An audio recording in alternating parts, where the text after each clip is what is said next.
നാളെ നിനക്ക് അന്തിയുറങ്ങാനുള്ളത് 6 അടി മണ്ണല്ലേ.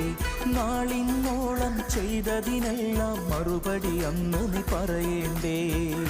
നിന്നെ ചതിക്കുന്ന ദുനിയാവിത് കണ്ട് മയങ്ങേണ്ട കനവാണിത്. ആരാധ്യൻ അല്ലാഹുവിൻ അവദാനം വാഴ്ത്തുമീ.